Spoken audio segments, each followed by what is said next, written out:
Hello ninth class students. पिछली video में आपने देखा कि हमने प्रतीकों के बारे में पढ़ा, तत्वों के प्रतीकों के बारे में पढ़ा है कि प्रतीक डाल्टन ने सबसे पहले प्रतीकों के बारे में सोचा था, उन्होंने बनाए थे, वो बताया था। उसके बाद IUPAC जो संस्था है उसने प्रतीकों के कुछ रूल दिए जिसके आधार पर प्रतीकों को बताया गया है। और आपको पहले 20 तत्वों के प्रतीक जो है मैंने बताए थे। आगे जो है परमाणु का मूलभूत गुण है वो आता है एटॉमिक मास, परमाणु द्रव्यमान। देखिए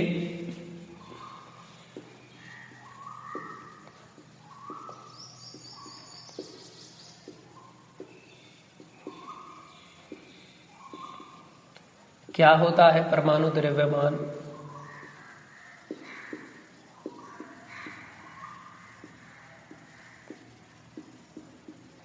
किसी तत्व का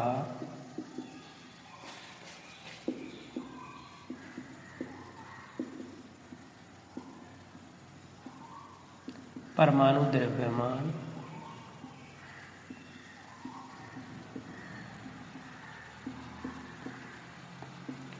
वह संख्या है जो स्पष्ट करती है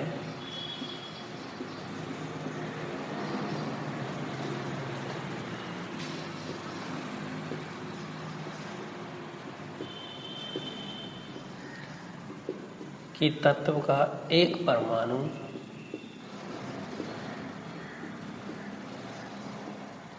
कार्बन 12 परमाणु के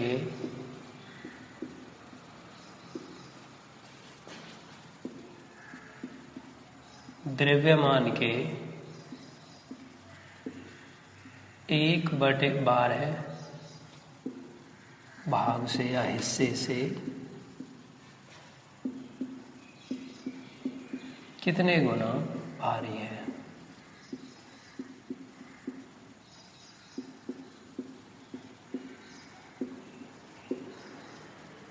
आई बात समझ में।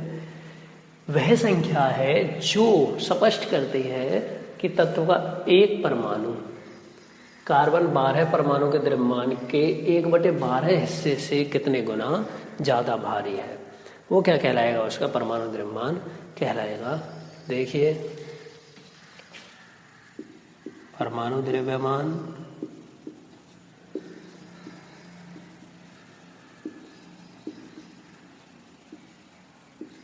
बराबर है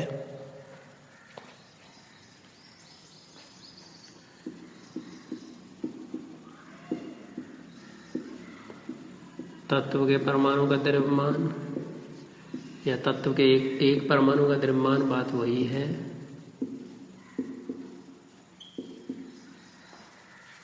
बटे में क्या आएगा, यही कार्बन 12 परमाणु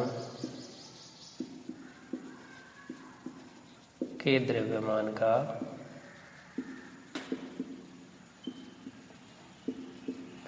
1/12 हिस्सा।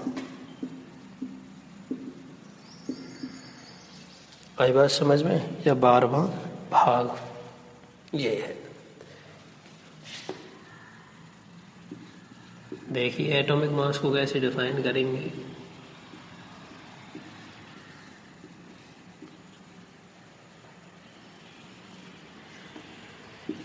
The atomic mass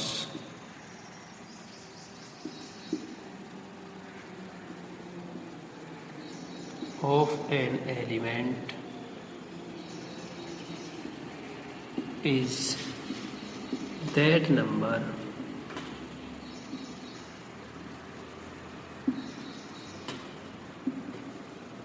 which describes that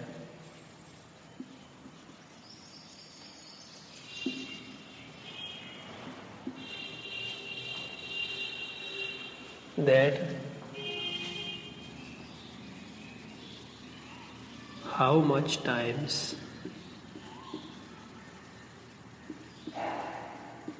the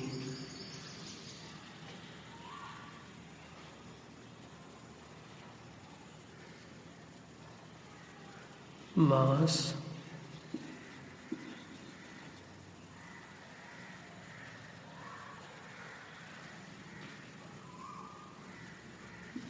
of atom of element is heavier than the 1/12th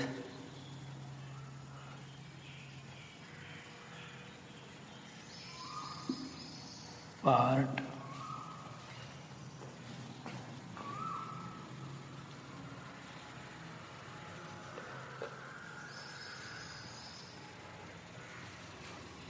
of mass of C12 atom. ये है कार्बन 12 परमाणु के द्रव्यमान से 12 परमाणु के द्रव्यमान का 1/12वां हिस्सा। कार्बन 12 जो परमाणु है, समस्थानिक है कार्बन 12 का, उसके द्रव्यमान का भी 1/12वां हिस्सा। इस तत्व के परमाणु का द्रव्यमान उसके भी 1/12 हिस्से से कितने गुना ज्यादा भारी है, वो क्या कहलाता है? परमाणु द्रव्यमान कहलाता है। ये जो है जरूरी नहीं है पूर्ण संख्या में ही हो, ये फ्रैक्शन में भी आ सकता है, भिन्न में भी आ सकता है, कोई जरूरी नहीं है ये पूर्ण संख्या में ही आए। तो एटॉमिक मास इक्वल टू क्या होगा?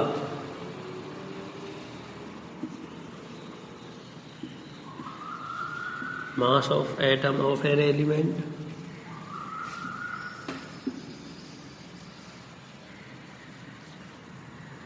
अपॉन में 1/12th part of mass of C12 atom. ये है क्या है कि पहले ये कार्बन 12 तो बाद में लिया गया है। एटॉमिक मास यूनिट परमाणु द्रव्यमान की इकाई के रूप में, मानक इकाई के रूप में पहले किसको लिया गया था? ऑक्सीजन को लिया गया था। उसमें क्या था कि सेम था कि किसी भी तत्व का परमाणु द्रव्यमान क्या है? ऑक्सीजन के परमाणु के द्रव्यमान के 1/16 हिस्से के कितने गुना ज्यादा भारी है। ऑक्सीजन है, ऑक्सीजन का द्रव्यमान 16 होता है, तो 1/16 के हिसाब से लिया गया था वो। लेकिन ऑक्सीजन लिया क्यों गया था? उसका रीजन ये था, पहली बात, नंबर 1, ऑक्सीजन ज्यादातर तत्वों के साथ क्रिया करता था और ज्यादा यौगिक बनाता था।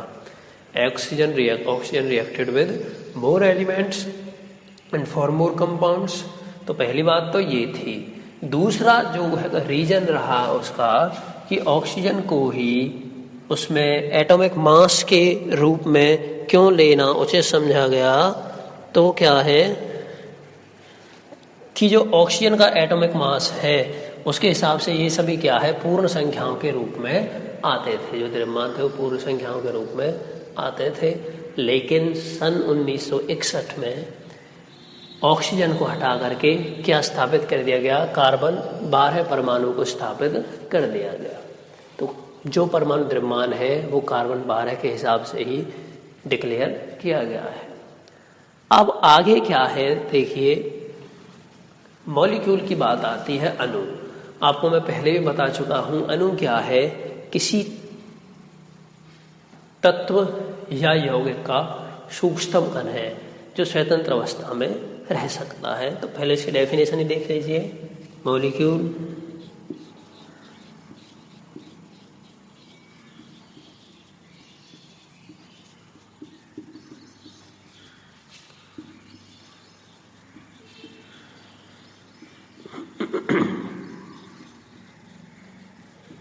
the smallest particle of an element or compound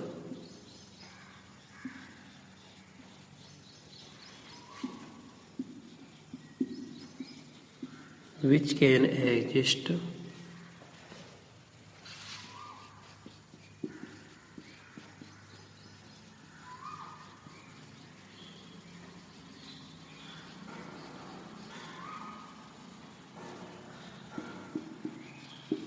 क्या है ये, किसी तत्व या यौगिक का सूक्ष्मतम कण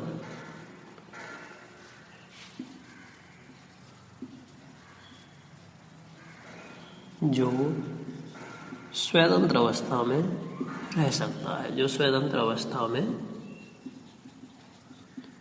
रह सकता है।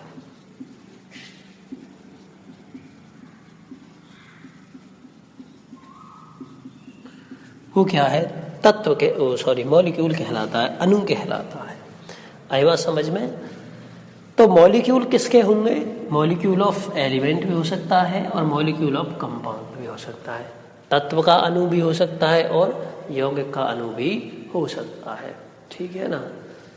तो आगे जो है हम पढ़ेंगे एटॉमिसिटी, वो इसी के बेस पर आएगी।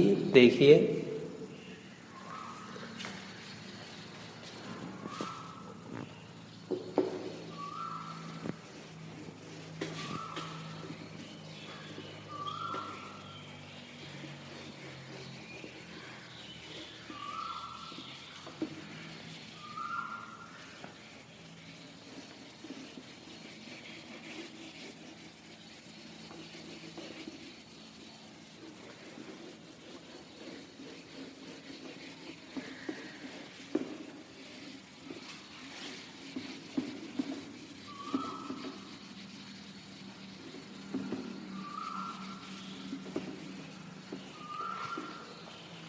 एटॉमिसिटी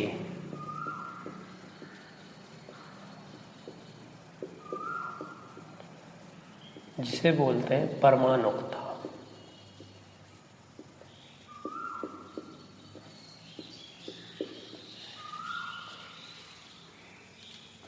तो क्या होता है, the number of atoms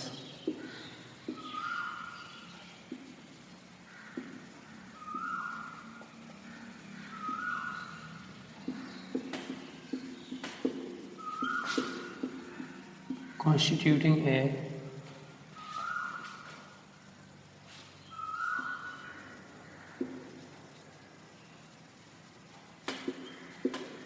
is called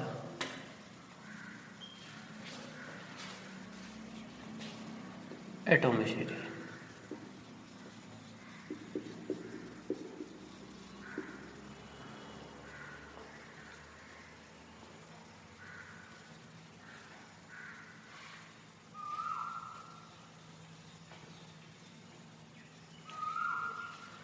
क्या बनेगी हिंदी में? किसी तत्व में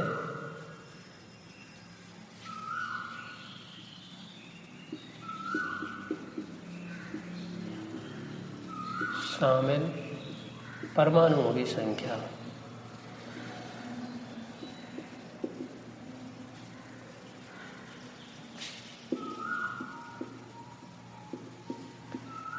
क्या कहलाएगी? उस तत्व की परमाणुकता कहलाती है।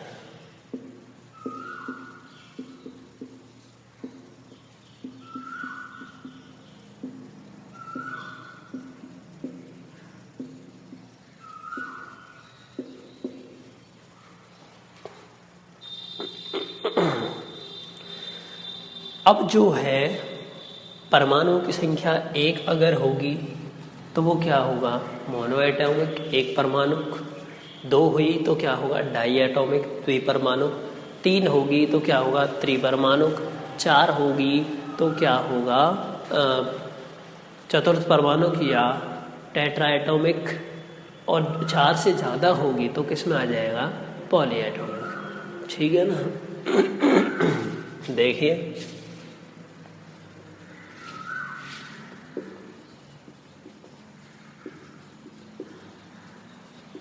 मोनो एटॉमिक एक परमाणु क्या होंगे?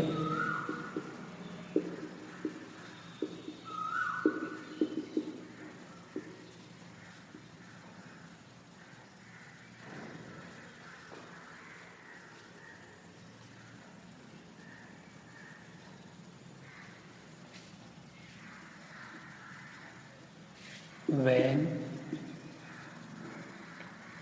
An element constitutes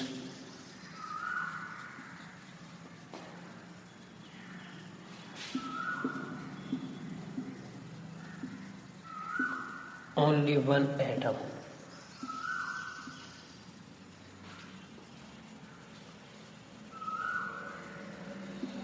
Then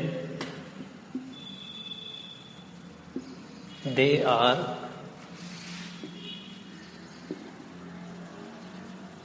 called as monoatomic.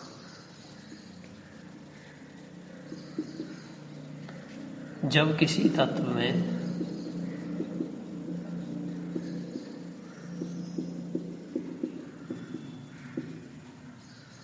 या जब कोई तत्व एक परमाणु से मिलकर बना हो, जब किसी तत्व में एक ही परमाणु हो,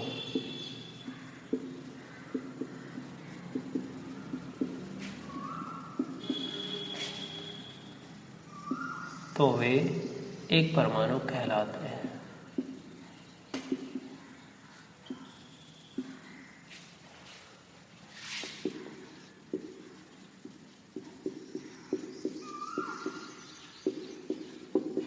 एग्जाम्पल जैसे कि हीलियम, आर्गन,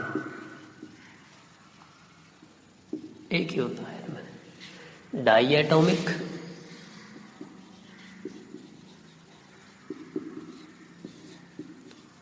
द्विपरमाणुक,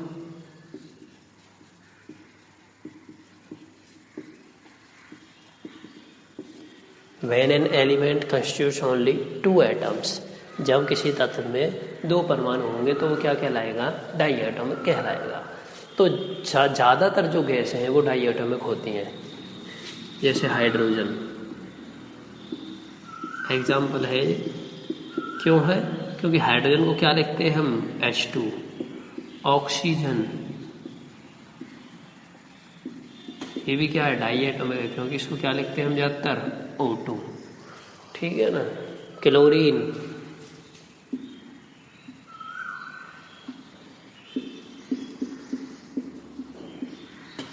वो भी किस में आएगी? डाई एटॉमिक, क्योंकि उसे हम क्या लिखते हैं? Cl2। ठीक है। ऐसे ही ट्राई एटॉमिक, त्रिपरमाणुक,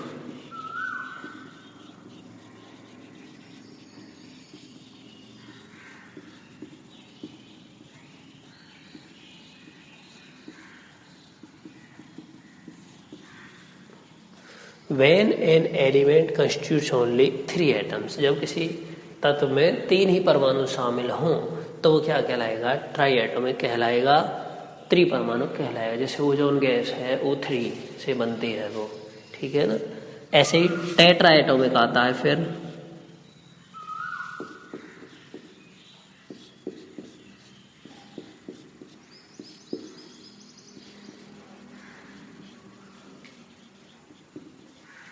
चतुर्थ परमाणुक,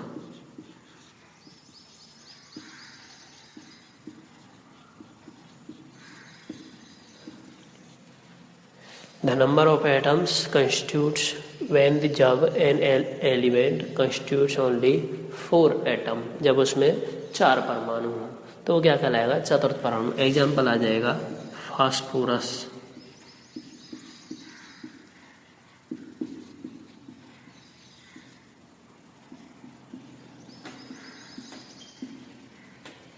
क्यों? क्योंकि फास्फोरस क्या होता है? P4 होता है, P4 होता है। और जब इससे आगे पॉली एटॉमिक, बहुपरमाणु पे आएंगे, चलो यहाँ लिख देता हूँ मैं, पॉली एटॉमिक,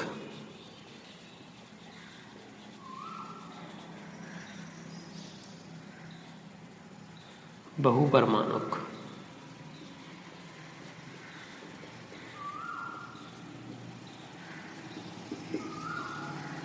तो क्या होगा? When an element constitutes many atoms, जब उसमें अनेकों परमाणु हों तो वो क्या कहलाएगा? बहुपरमाणु कहलाएगा। जैसे कि सल्फर,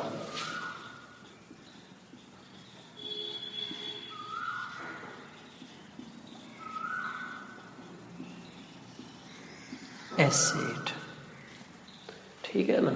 तो ये सब क्या है, एटोमिसिटी है। कि मतलब सल्फर की एटोमिसिटी कितनी है, 8 है, क्योंकि वो 8 परमाणु से मिलकर बनता है। फास्फोरस की एटोमिसिटी कितनी है, 4 है। ओजोन की 3 है। हाइड्रोजन की ऐसी कितनी होती है, 2।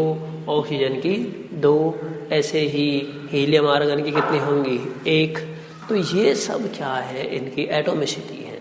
और एटोमिसिटी परमाणुता क्या है, आपको ये बताई दी, the number of atom constituting an element.